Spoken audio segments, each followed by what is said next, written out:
G'day crew, I'm Oscar Pelazon and welcome to another episode of Tube Time Tuesday. I'm down here at Trig Point, not a lot on offer today, so I thought I'd have a chat to you about a client of mine and his unique ability to what others see as major problems, rejection or obstacles in the business. He's able to see the positive. He turns the negative into a positive and quite often uses that to fuel more opportunity and more growth in his business. And his name's Dylan Holtzhausen, and he's one of the founders of two different businesses. He's the founder of MenuZen, and he's the co-founder of Amidst Digital, which he runs with his business partner Matt, and they make a great team. Now, Amidst is an established business, but it bats well above its weight in the digital signage space. It successfully competes against much bigger East Coast competitors for contracts servicing national and international brands both here in Perth and on the East Coast. MenuZen, it's a tech startup with a unique product servicing the hospitality and quick service restaurant industries. Now, along the journey, both these businesses have faced significant knockbacks, significant rejections. The doubters have voiced their doubts very loudly. Part of the process for MenuZen has been raising capital, and he's quite often had so-called experts be rudely dismissive of his product and the company and of him, being told that there's no market, that the established businesses will smash him, and that his product was something that it wasn't. But not once and not twice, but when you're raising capital, he's sitting in front of 20, 30, 50 people over the last six months, 12 months, right? But one of the things that struck me about Dylan through all of this and through coaching him and in those two businesses was his really unique ability to turn rejection and knockbacks into growth opportunities.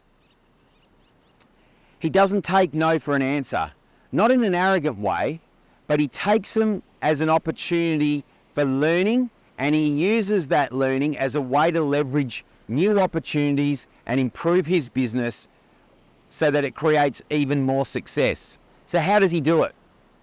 Well, he does three things that most people in business don't. Firstly, he takes the feedback with an open mind. He listens and he probes the feedback that he's given. He's respectful and he doesn't get defensive. And by not being defensive, those giving feedback open up further to him. It's quite disarming to watch.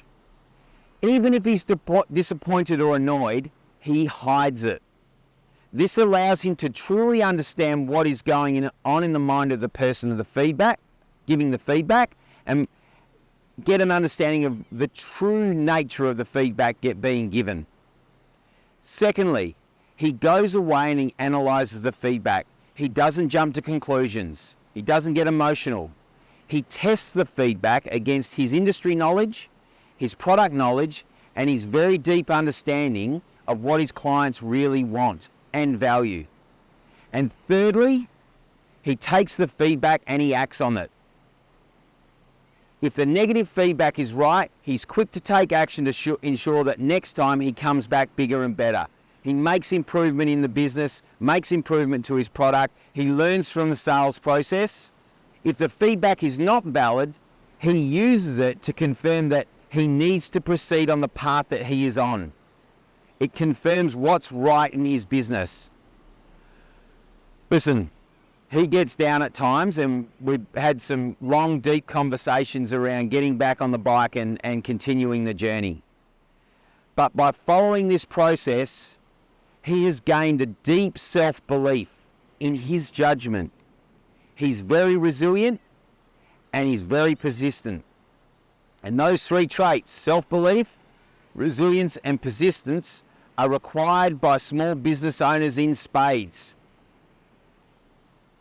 Now, I'm going to get Dylan onto one of my client interviews, which are coming up in the next couple of months. I've got to sit down and get those shot. And I'm going to discuss how he goes about it and his business journey in more detail. It's a great, his is a great story. So next time you experience rejection or are challenged, reframe that feedback as an opportunity to learn refine what you do, and use it as a launch pad for future success. That's it from me today. I look forward to you joining me next week for another episode of Tube Time Tuesday. Happy days.